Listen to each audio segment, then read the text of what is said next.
说是？夫人，听我说，这里怕是守不到晚上了。一会儿我会派一队骑兵送你出城。你说什么？送你出城。你要赶我走吗？我去哪里？去哪儿都行，活下去。莲，生不同妻，死则同穴。你是这么说的呀？难道你要我去一个谁也不认识的地方，一个人弃尸到老吗？我不走。南门失守！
就地求见，等候朝廷旨意。主将李成进下院，另有安置之处。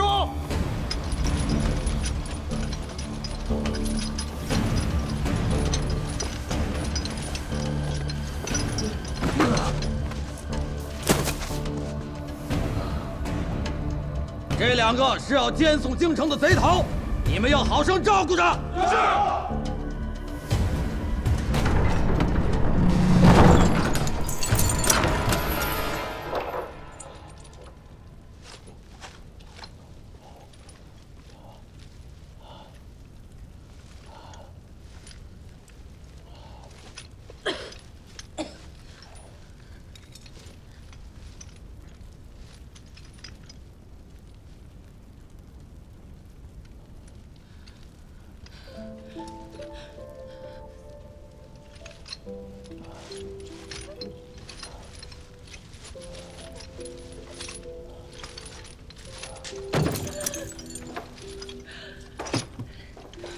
人要死了！你们把尸体送到京城吗？人要死了！来人啊！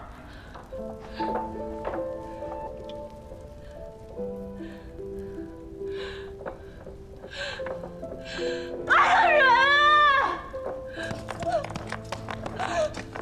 来人啊！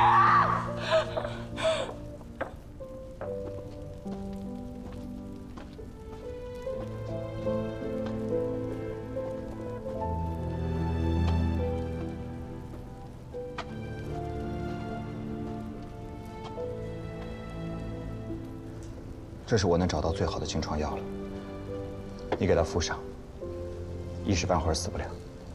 想把我押进囚车，送到京城，让皇帝老儿在午门之上亲眼看着我人头落地。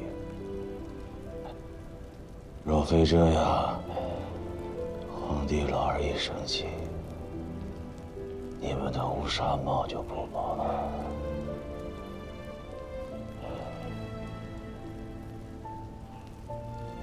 李成，你对我的误会太深了。埋在城下的那些投诚的兄弟，都是信了你的话才出去的。461条人命，我继承。若有报应，我不妥。但是我承诺白老先生的，我一定要做到。白衣梅，我必须要护她的周全。好了，谷大哥，你是老大人，我是小平民，我的命不用你管，我哪儿也不去。我的意思是，我要你们2个人都活着。我是安徽守将，救我！你有几个脑袋让人啃？南京城已被攻破。6月16，城墙崩塌，9门陷落。10日烧杀抢掠，如今的南京城里生灵涂炭，惨不忍睹。你们王爷王妃的梦该醒一醒了。从今往后，你们要为自己而活。就算阎王爷现在要把你们的命勾了去，我也会想尽办法把他往回拉。只要你们别自断生机，保重。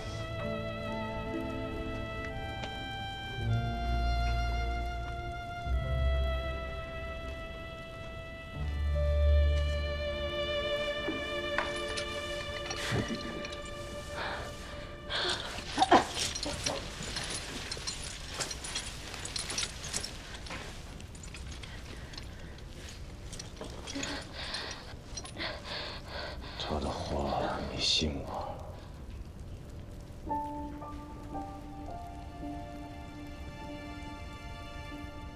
跟他走吧，你放！带着我谁也逃不了。跟他走吧。我要跟他去。当初为何要跑出来？我们死都要死在一起。姓李的，你做不了我的主，谁也不能。孩子呢？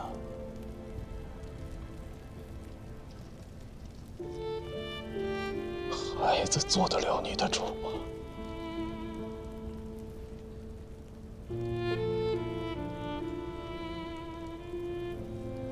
你腹中有喜，为何不告诉我？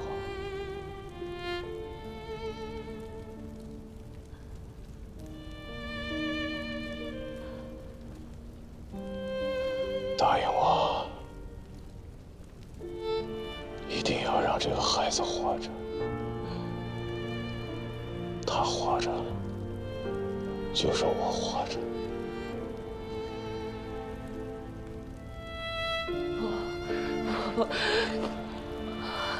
我不走，我们一起活下去。你好好养伤，我们都会好的，我们都会活下去的。就像你说的一样，天上的老爷子，他会帮我们的。我们做什么事情，他都会原谅我们的，啊！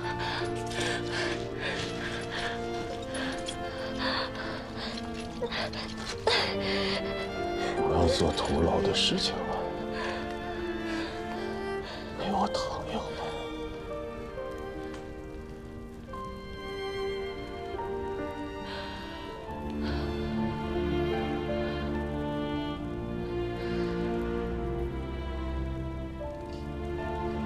难道你要剩我一个人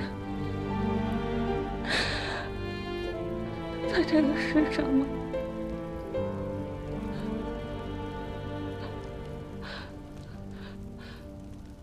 李成，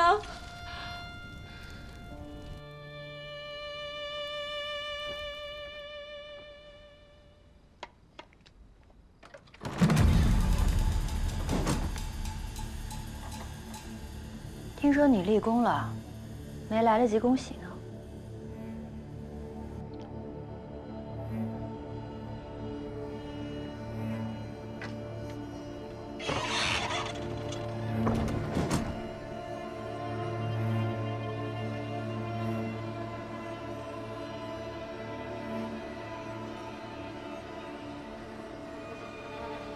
你难道不该给我个解释吗？我要解释什么？4败投诚的战俘不是我杀的，我不知情。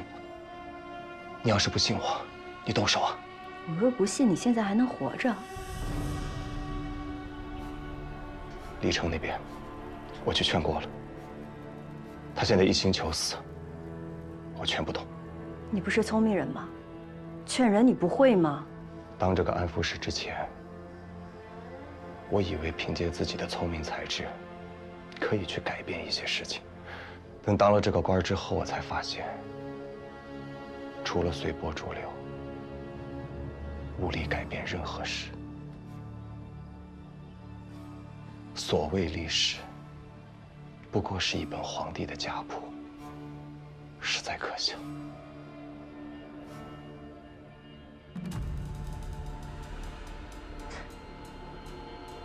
你倒是开悟了，是打算回去种茶，还是剃度为僧啊？我哪儿都不会去。既然我现在已经被卷到这件事情里来了，我就一定要护李成夫妇他们的周全。我需要你的帮助。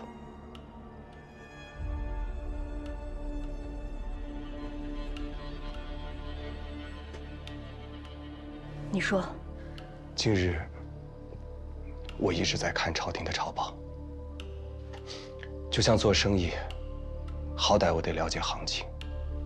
在那些朝廷的官那儿，李成他们就好像货物一般，待价而沽，可以交到老佛爷那儿换顶帽子，也可以招致自己的麾下扩充实力，在这乱世当中，可能会赚得更大的功名。但是这批货物在手中囤不了太久，他们跟我说不会滥杀无辜，我信不过他们，所以我留下来。你不信？我当然不信。名利，名在前而利在后。什么读书人有良心，那是因为官做的还不够大。真的到了可以拿命去换顶子的那一天，又有谁会在乎自己曾经说过什么？为了全城的百姓，为了整个合肥城的安危，我现在必须要有一个更有实力的人出来帮我。我已经没本钱了，我要一个更有本钱的人，在背后为我撑腰。你说找谁？听说过九帅，两江总督旗下的第一猛将。据我所知，他兵力雄厚，冠绝天下，他就是我心中那个有本钱的人。只是像此等英雄人物，怕是连你也接触不上吧？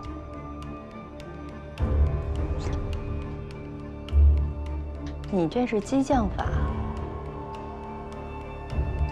老九欠我个人情，我若见他，就是给他脸了。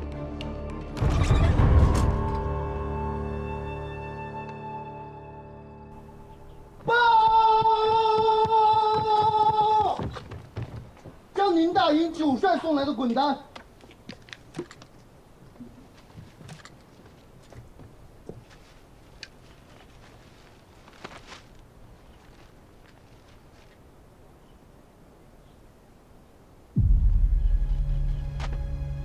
中午加双岗，去城里给我订最好的腌菜席。这。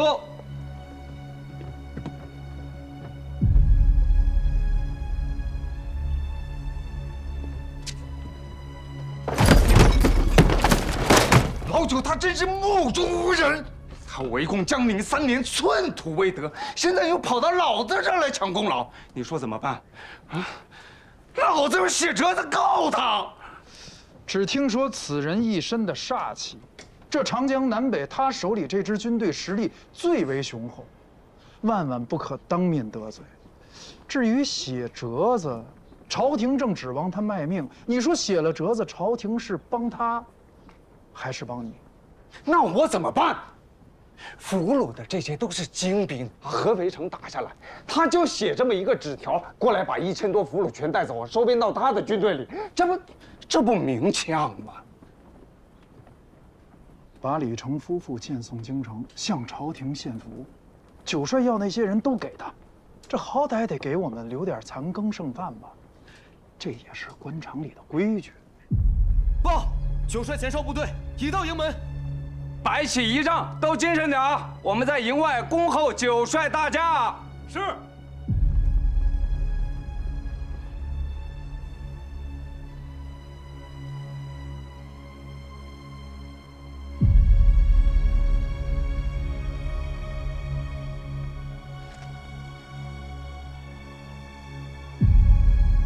咱们那个卖茶叶的安抚使呢？古平原这个人，书生不像书生，商人不像商人，死盯着他做什么？我爸的心思已经与我不同，我盯着他恐怕有问题。子儿，马上去请古大人，告诉他九帅来了。作为下属，设宴接待他得出席。是。来了。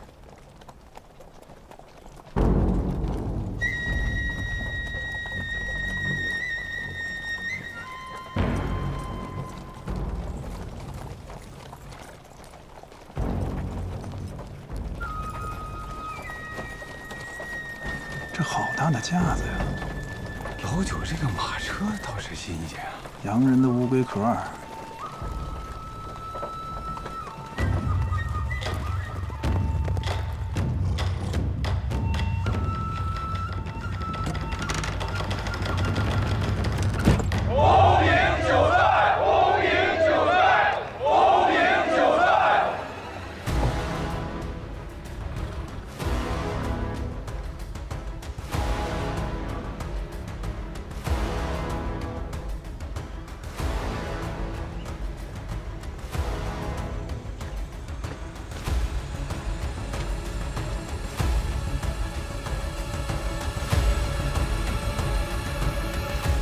起来吧。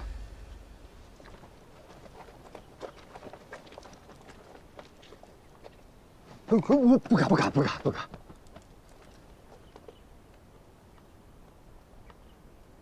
二位大人辛苦了。听说合肥捷报，未及恭贺啊。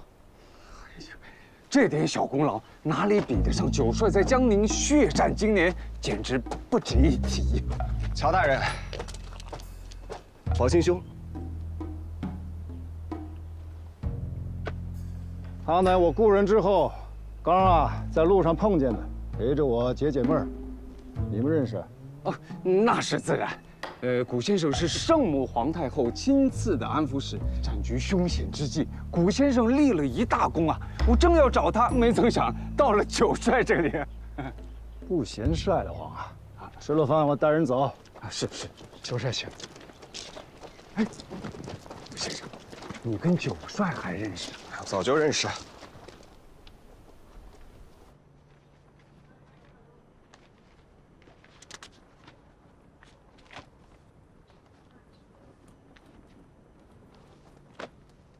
合肥城就1000多个俘虏兵啊，人呢？其他人呢？都杀了，回地了。哪里？围城那么久，饿的饿死，逃的逃走。这1000多人都是拼死护着主帅李成的，个个都是重伤。我怕九帅带不走，不如放在我这里，等他们把伤养好，用绳子捆了，再送到您的营里。眼不前我这仗打得手正壮呢，天杀的！瘟疫一闹，减员大半，我马上得补充兵员。这1000多个俘虏兵，喘气儿的，今天我全带走。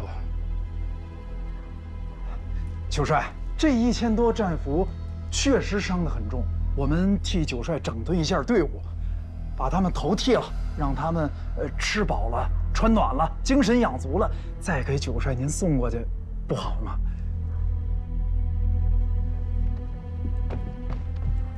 还送得过来吗？你什么意思？把这些人编到自己的队伍里，到时候换一批老弱病残的来哄我玩儿？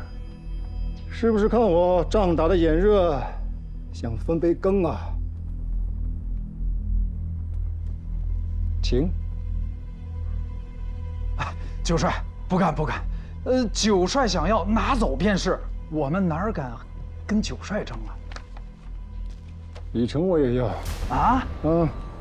养在牢中，马上就准备荐送京城了。但这个人不能给九帅，我们辛苦了那么久，要不然一点功劳都没有了。一个小小的合肥城，围了那么久，要了那么多钱，没有功啊！九帅，我们手里可就这么一个宝贝了。您一招手把这些战俘都要走也就算了，您好歹得给我们留点升官发财的本钱吧！你找死啊！哎呦，别，这怎么跟九帅嚷嚷上了？你欺人太甚！这成何体统啊！这不像话！所谓何事啊？我是说啊，除了这1000多个俘虏兵，李成，我也要。这真的不行？不行吗？不行。不行吗？哎呦，不是，你这也要那也要，你得给我们留一点渣儿吧？你这打人，我要人。哎呀！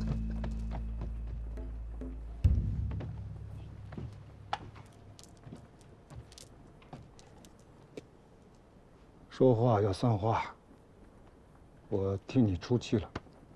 就这么硬要啊？我老九又不是个生意人，我就是来欺行霸市的嘛。不过我这份人情你是要还的。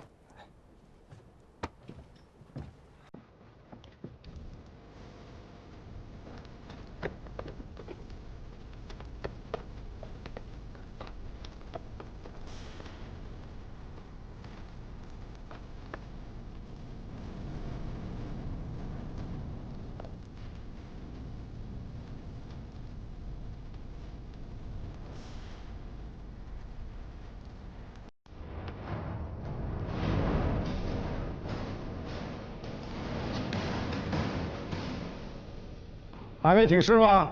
九帅，九帅，给我弄出来，2个都带走。九帅，这2个人是要荐送京师的，您都要，我们怎么跟皇太后、皇上交代？您好歹给我们留一个。是。养蛐蛐还得养一对呢，一个活不好，都带走，都这。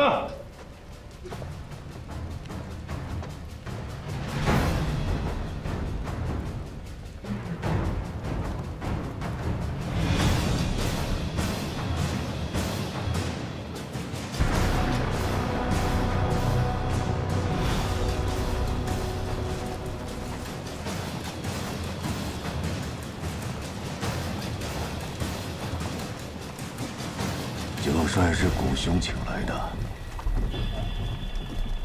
是苏小姐请来的。老九出了名的吃人不吐骨头，本想着和他在战场上一较生死，没想到就这样被他拿捏了。他是朝廷的大将，怎么可能救人？莫要被他骗了。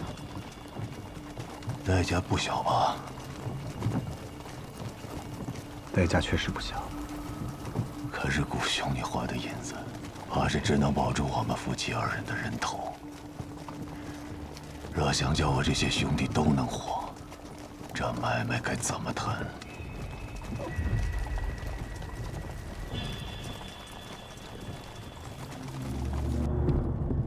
慈悲呀，给我的人留条活路。慈悲。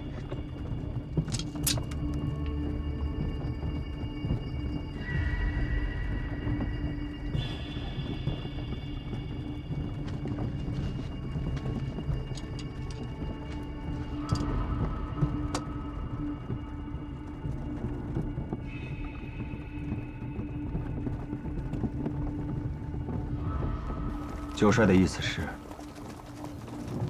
你的兄弟可以放了，但是你们夫妻俩要去他的营中。还要请你去他的军中做参谋，这样他在朝廷上对于自己的部下才有个交代。等到战乱平息以后，再把你们送回去。虎兄是冒着性命之忧犯险涉难，我不会为难你的。把衣服拿来，我答应你。停！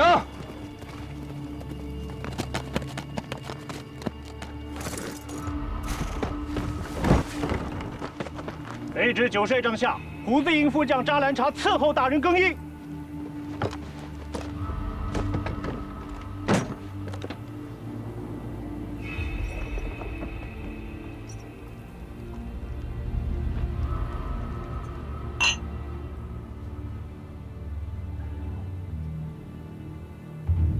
这个姓李的大贼头，打仗真是把好手。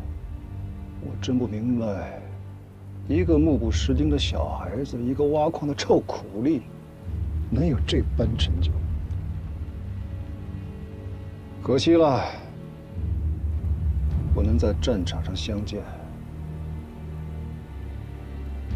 大清气数尽了，军昏臣庸，因循苟且，对上巴结，对下压榨，濒死而不自知。江南军事已了，草长莺飞，中原路飞。九帅，有没有兴趣问鼎中原？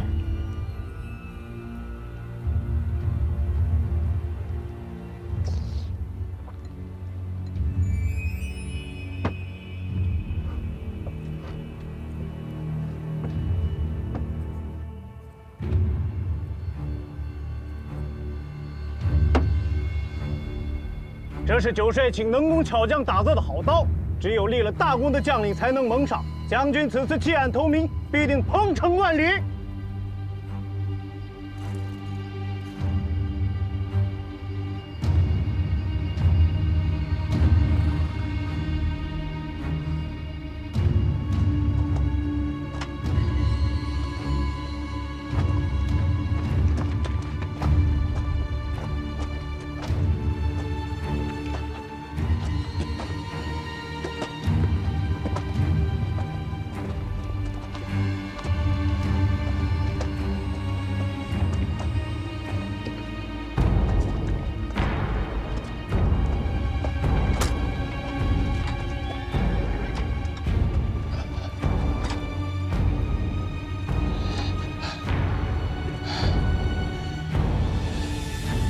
都坐下。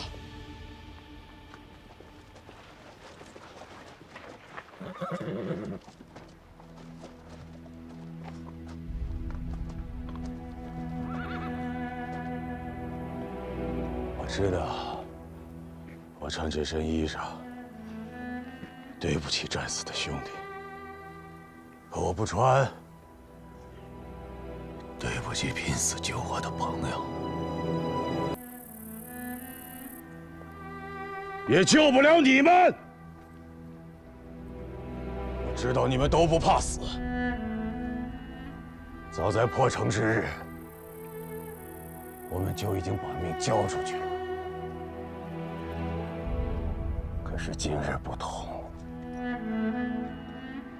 仗打完了，这辈子的仗打完了，日后你们谁都不许再碰刀剑，洗尽手脚，刮掉头发，回家去吧。做工的接着做工，种田的就好好种田。土地刨荒了，需要深耕一下，撒下种子，活到明年。你要相信，相信人间自有公道。如若不信，你便这般对他。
帅辛苦了，我去处理后事。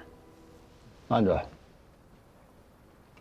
湘西310里有一个我的营，录影和银子都备好了，他们可以剃头更衣，拿钱回家，没有人阻拦。九帅，一诺千金。李成的不，李将军的头我还是要的，毕竟是我把他带走了。上面问起来，我也吃不消。这个自然。李将军的首级，值一个红顶子。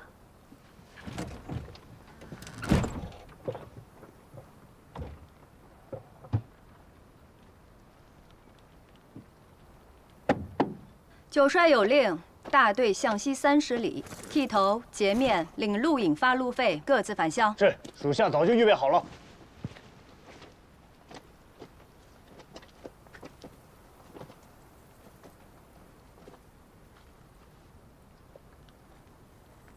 白家妹子，你若难受，就哭出来。我不哭，我早就知道会有这一天。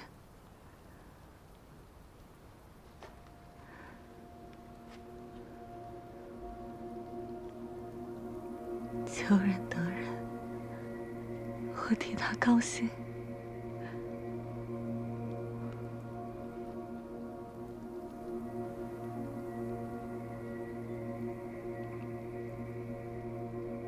他这条命，换了大家伙活下来，这样的慈悲，将来你要说给孩子听。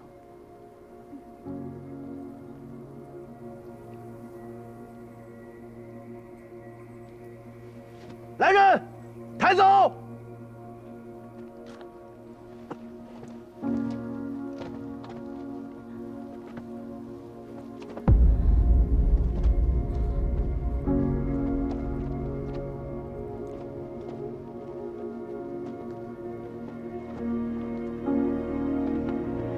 你们干嘛？你们要带他去哪儿？你们要带他去哪儿？他们会厚葬他的。不会的，他们不会。放开他，你要带他去哪儿？他们要的只是他的脑袋，他们只是小人。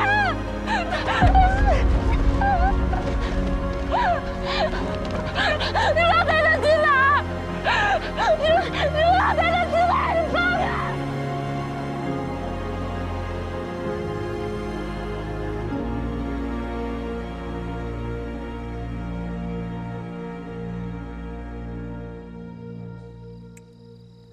白小姐还没醒，我哥呢也不干活，这全家就指着我一个人，当牛一样的使唤。我要是腿脚利索的话，我来照顾。啰里吧嗦。你说这别人当官吧，那都是花花轿子、金山银山，我哥倒好，当个官差点没把自己当死。他就是没我这个脑子。你要让我古老二当官，别的不说，先整2房1太太。你做梦去吧你！娘，我跟您商量个事儿呗。你说我这么一个大老爷们儿，天天照顾女客，他也不方便。要我说啊，我们请廖姑娘来帮忙，对大家都好。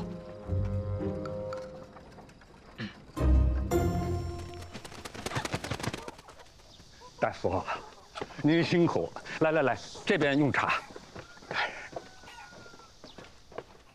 哎，大夫，情况怎么样啊？肺腑之间上寒下火，发不出来。白小姐就是不肯醒。他心里苦啊，你们小孩子怎么能知道呢？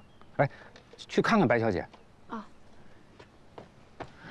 大夫，能有好办法吗？他这脉象比80老翁还不如。一个人想求死，就算是扁鹊华佗也没用。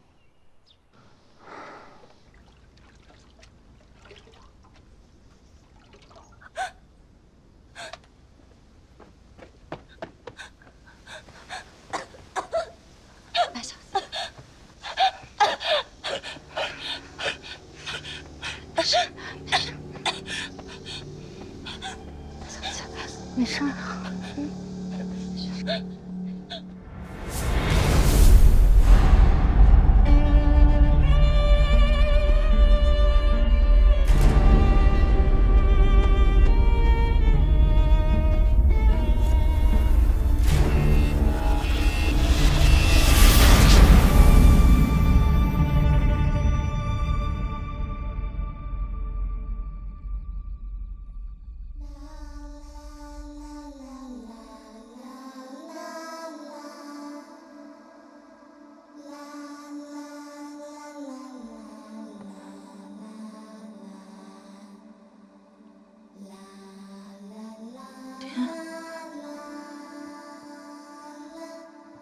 爹，我可算是见到您了，爹。傻孩子，你哭什么呀？刚才是不是做噩梦了？是，我在哪儿啊？你不认得了？这山上都是咱们家的茶园，我常常在这里喝茶。你答应我要陪我下棋，棋子还没摆上你就睡过去了。我睡了很久吗？一炷香的功夫吧。怎么了？梦见什么了？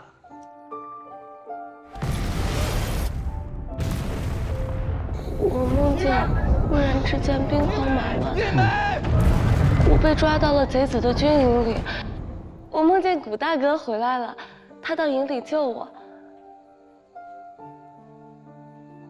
我梦到，真的是你。我日日向他求，我梦到，求他能让我再见你一面，这样我被刀劈斧砍五马分尸，我也愿意。我把心交给了一个将军。你们所有人都生我的气。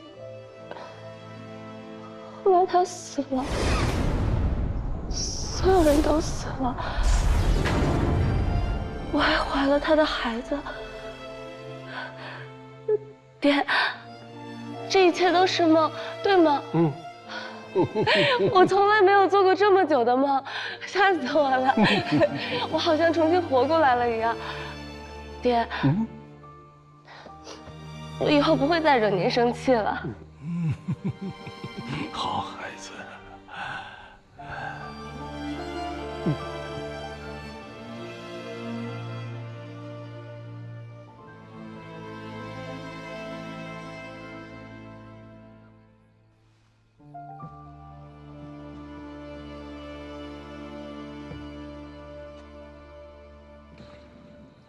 那我问你，如果那个将军再来，你还是会跟他走吧？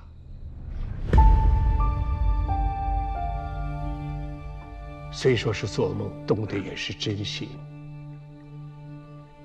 孩子，爹不会生你气的。不管你做什么，你这一世平安，我的愿就满了。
谁啊？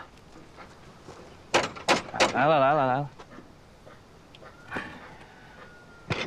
哎，二爷，老太爷，我哥身体不好，他不能见客。我们是真心的来看看古先生。既然如此，我就不进去了。二，礼物。胡老太爷，哟，古先生，你怎么起来了？你不是身体不好吗？你这是……哎呀，胡老太爷，是我怠慢您了。来，进屋说。哎，好。老太爷，有什么话您不妨简直了说吧。听说你跟京师李万堂家有故旧之交？哦，谈不上什么故旧之交，我跟他公子李清倒有些相识。李万堂可是江北第一豪富啊，我哪高攀得上？哦，是这样。你这个天下第一茶，可把他惹恼了。他召集了很多的茶商，搞得同仇敌忾。今年1两安徽茶都不许买。李万堂有那么大能耐？李百万他老人家家大业大，我们也不是1天2天的关系了。要不请老爷子出来调解一下？毕竟古平原的事情是他一个人的事，这把我们所有安徽的茶商都算进去，恐怕有点不太合适吧？对呀，他一个人的事儿，这匾可挂在茶商会呢，这话怎么讲？哎，不是那个意思。这圣母皇太后啊，给我们这块匾，它不是我们求来的。这天上掉馅饼砸脑袋，没地方说理去啊！这还恨上我们安徽的茶商了，我们也委屈啊！对呀，理儿是这个理儿，可那些个茶商不干呀，赔了这许多银子，都让你们徽茶争了彩头。现在这世道，兵荒马乱，走到哪儿都得用银子说话。我们家老爷子的面子值不了那么多。我这次来呢，就是打算和大家伙商量一下，啊，今后如果还想和李家合作的话，这次春茶的价格打个折。这李万堂跟洋人有交情，这私底下订立了一个什么攻守同盟，哎，这些洋人今年1两茶都不收，这可就糟糕了。慢着点，老太友。我家虽然是世代种茶，可是我卖茶确实没什么经验，您得教我。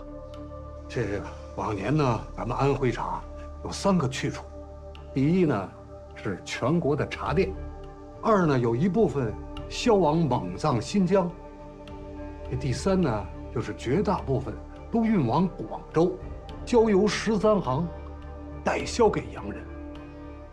咱们安徽全省的税银和老百姓的吃喝都在这上面了。这不是打仗了吗？朝廷允许咱们就近运到上海，可是今年上海的合约迟迟未到，这仔细一打听，才知道是让李万堂给劫了去了。他拿到了茶叶专营权，洋商不跟我们买卖。大家伙想来想去，这没办法，这是让我来跟你谈谈。找我谈有什么用啊？我跟洋人又没打过交道。你跟我们不一样，你好在是个官绅，总能去斡旋一下，帮助咱们安徽茶商这度过此劫。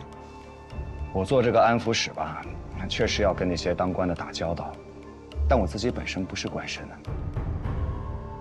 您是知道的，我是宁古塔逃回来的流放犯，九死一生啊！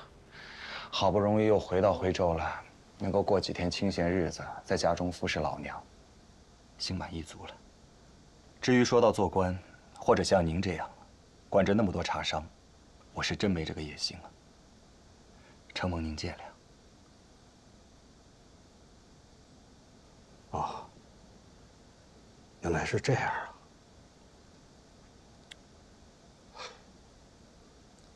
那就打扰了，告辞。哎，老太爷啊，那李万堂这么欺负我们徽商，他到底想干什么？他说你这天下第一茶抢了他的风头，你要是不死，他就不安生。啊？他真这么说的？啊！我不死，他不心安呐。啊！好啊！我就让他更不心安。这事儿一碗水端平了，老爷子在外头才好讲话。那您是说几折呢？咱们说呀，说呀，2折吧。啊，2折！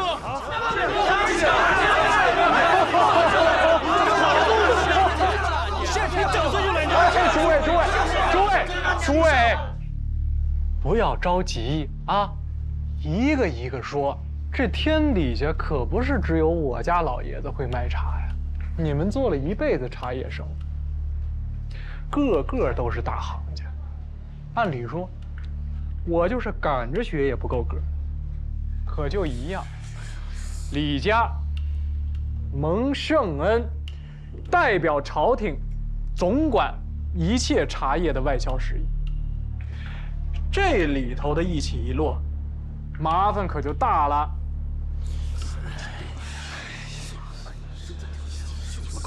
借着朝廷的势力来逼人做生意，可不是英雄好汉呢。哼！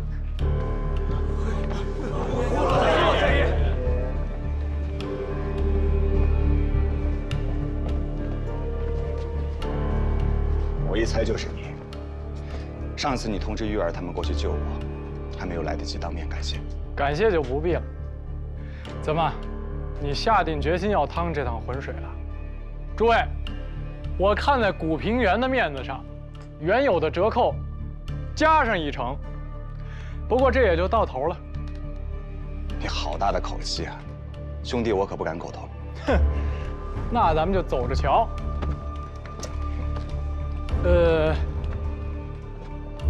我在客栈再住上3天，然后就回京师。我等你们的消息。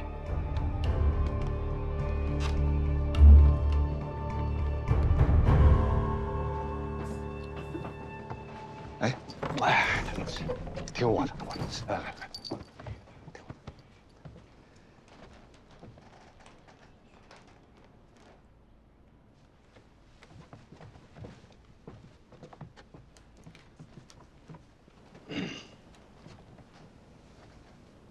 各位，我请古先生来处理此事，大家伙儿都没意见吧？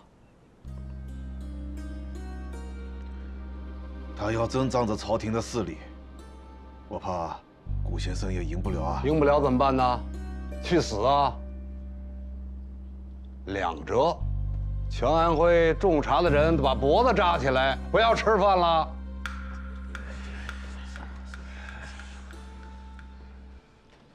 我觉得，无论如何，咱们都要和他们斗上一斗。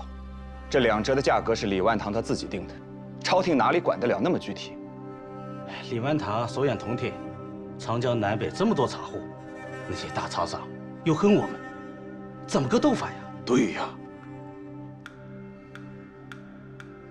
现在不像之前，不是只能通过广州13行去和洋人做生意。兄弟，我想跑上一趟。把这条路给他踢开，他李万堂能做到的，我们一样能做到。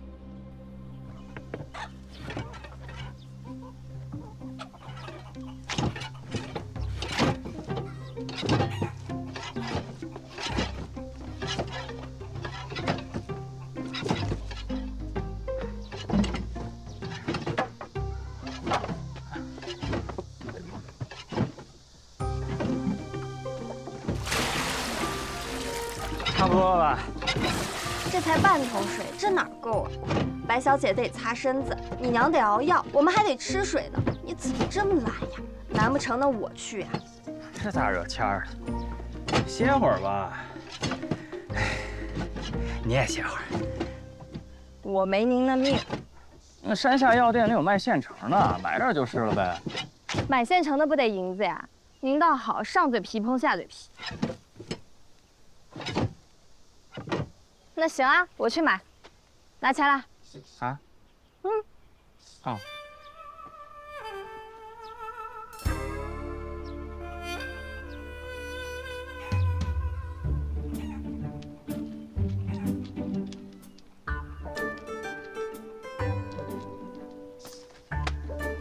没了。哦，我山下店里还有，我再给你取点。回来。嗯。快点。拿着。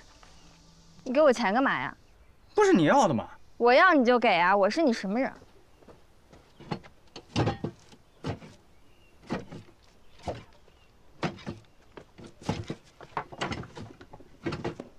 你放那儿吧，我来干。啊？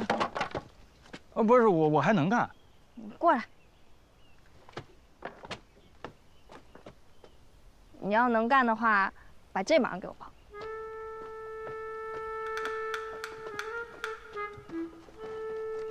奇了怪了，挺聪明一个人，怎么看见你就找不着词儿呢？来，我帮你，我帮你来啊！不用，哎，这可是我的饭碗。哦，是，您走好。哎，谢谢。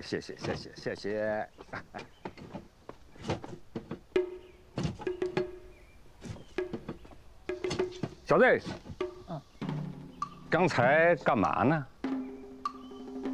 我就干活回来，然后我说这个葛根粉可以下山去买，小姐就不高兴了。当然不高兴了。哦，人家帮你照看病人，你还让人家自己掏银子下山抓药，哎，你是不是太过分了？不是我掏的银子，我刚才银子我都掏出来了。不信，你怎么掏的？怎我就给他了。拿来吧你，这还不好办呢？我这就给闺女，让她下山去抓药。哎，你放心，这是救命的钱，我不会用在别处的。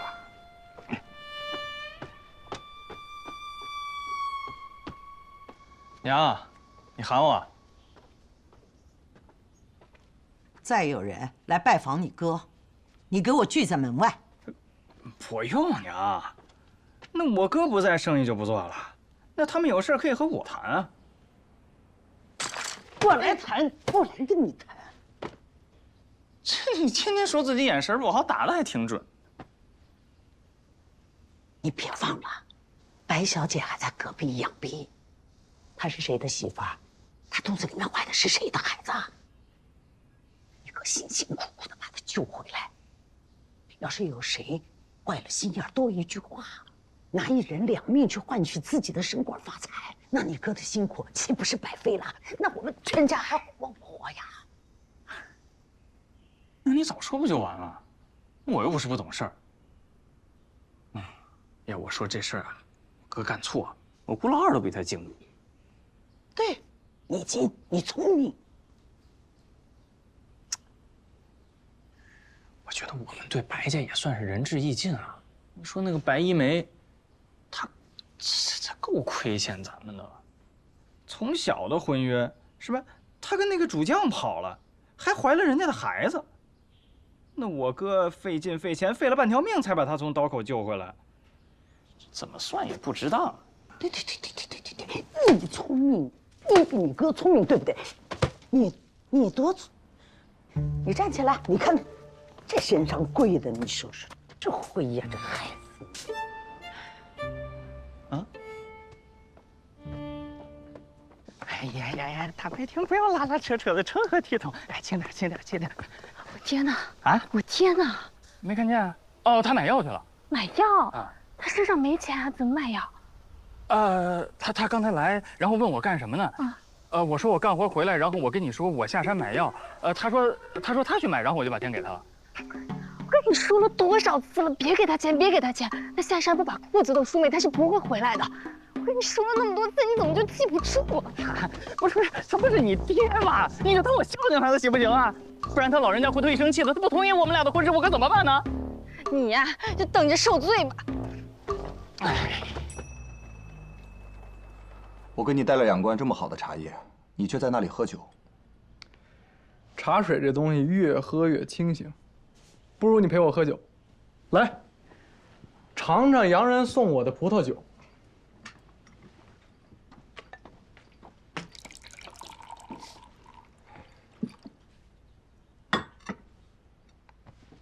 有这种好东西，尝尝。你若是喜欢呀，我这儿有的是，我派人给你送家去几桶。那你不如再帮我介绍几个洋商。我给你介绍，我爹不得活活把我打死呀？那我不成了吃里扒外？你爹每次对付起我下手都够黑的，怎么说我也是他晚辈。要我说呀，我爹对你可够客气了，一点儿都不黑。那万茶大会，我爹花银子跟泼水似的，好容易搭起个台子，嘿，结果整出戏让你一人唱。他那不是恨你呀，他是想生吃了你。我看你老兄这回捅了马蜂窝了，那么多的茶商，那么多的银子，全都便宜安徽茶商了。什么天下第一茶，我听都没听说过，你不跟我开玩笑呢？我爹昂首挺胸来了，垂头丧气走了，要让人说上一句哟，李百万原来也有靠不住的时候，那不会了，他不收拾你收拾谁呀？他没法交代。唉。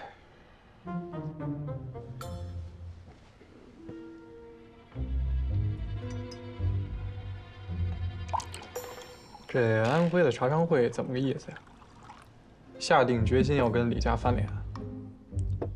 你爹也太狠了，2折的价格收人家的春茶，功夫钱都不够。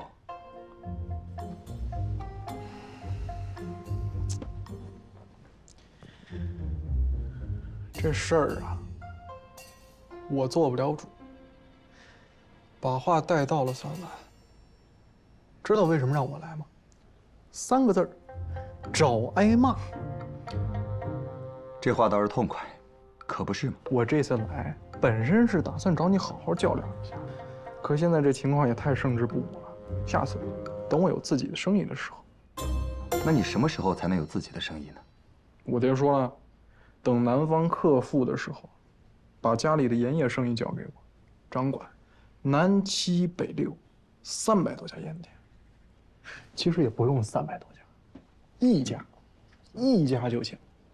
只要我能自己拿主意，省得一天到晚跟他屁股后头老干这种找挨骂的活。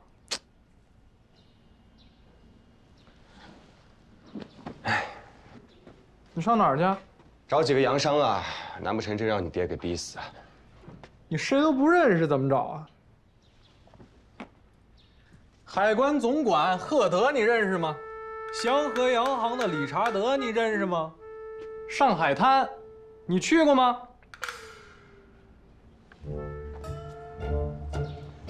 要我说呀，你听我的，老老实实买根绳子，在我们家门口这房梁上吊死。我拿你尸体呢，给我爹去解解气，我保证厚葬你。等你有了自己的生意，你看我怎么收拾你！慢走不送啊！昨天我刚借过他钱，想想办法嘛。我找个借口吧，不然的话他又觉得我不着调。这时候想的倒是挺老二啊，收拾东西跟我去趟上海，我们下午就走。我去跟娘说一声。哎，哥，我还有事儿呢。什么事儿？他爹被山下赌场给扣了，怎么了？我跟老二说，别给我爹身上放银子。老二傻乎乎的，昨天给我爹塞了1把碎银子，结果怎么着？昨天晚上就没回来。刚赌场捎信来说输了500两，下午必须赎人，晚1个时辰就少1根手指头。我俩就商量怎么办。那有什么好商量的？我把银子给你，你赶紧拿去赎人。这2天我跟老二要出去一趟，白姑娘和我娘辛苦你照顾了。好，哥还是你仗义。其实我俩刚才还商量着，说怎么找个借口管你借钱呢。你什么都说。我天天打我，这给他惯的。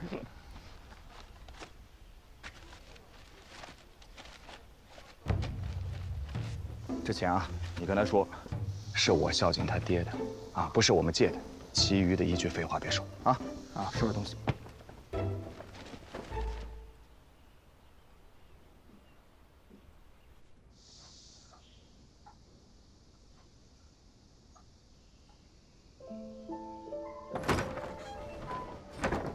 顾大哥，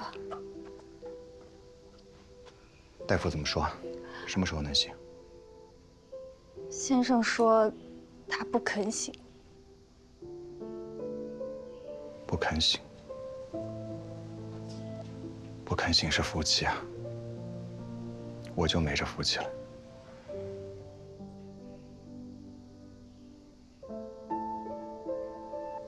以后你照顾他，多跟他说说话。我说什么？你告诉他，他还怀着李成的骨血，以后还要把孩子抚养长大，他没资格死。我就这么说。不然呢？我都死了好多回了，我照样也爬回来了。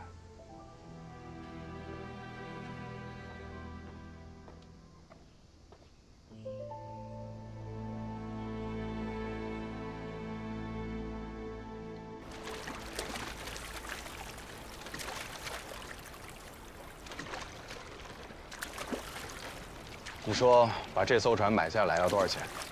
这我哪知道？洋人就是因为有了它，才在我们的江面上横行霸道。我们的商人呢，还在窝里斗，斗得还不亦乐乎，真是无趣。哎，哥，跟你商量个事儿呗。你那安抚使要是不想当，你让给我当2天呗。给你个店你都看不好，还安抚使呢？你看我自从当了这个官以后，有好受过1天吗？一会儿上了岸，咱们先去拜访海关总管赫德。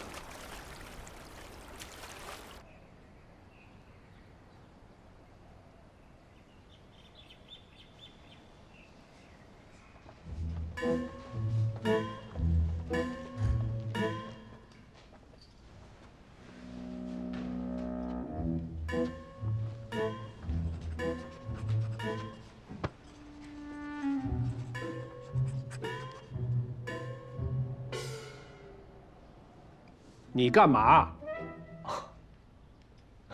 这口比我还正。我们赫德大人受朝廷恩宠，主管我大清海关。他的儿子考科举都有功名的，那八股文写的，主考官都拍案叫绝呀。你说那猴崽子真是个举人，看他考下一场了。吴先生，有什么话你就直说吧。赫德大人，我想请您约祥和洋行的理查德先生出来，我想认识他一下。你认识他干什么？此次合肥大捷，安徽今年茶叶丰收，地方上都等着这笔钱呢。茶农要支持家用，官府要慰藉流亡，朝廷上也希望地方尽快的恢复元气。可是这理查德先生今年1两安徽茶都不收啊，我不明白他是什么意思。买卖这个事儿，本就是双方自愿的。理查德是个商人，他隶属东印度公司，他若不买，你也不能拿帽子举压他呀。那我总不能原路回去吧？这样，无论如何，请您约他出来。要是谈不下来，算我无能。你今儿还真来巧了，他正在我后花园喝茶。不过，我要告诉你啊，这人你可得罪不起。 So technically, the whole ship was looking at me, and it was so funny. And I was like, what? Why? Oh, look at these guys. Probably Ladies, asking for more money. If you'll excuse us. Ladies. 这位就是理查德先生。This is Mr. Gu, represents the Anhui tea merchants. He came from his hometown.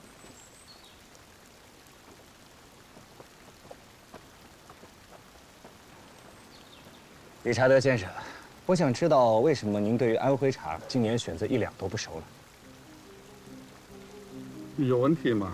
我是代表安徽茶商会来的，我想知道这其中的原因。我和金市的李万滩先生签了专属合同，我只从他手里买茶叶，是不是安徽茶和我没关系。你们的诊断也和我没关系，请不要浪费我的时间。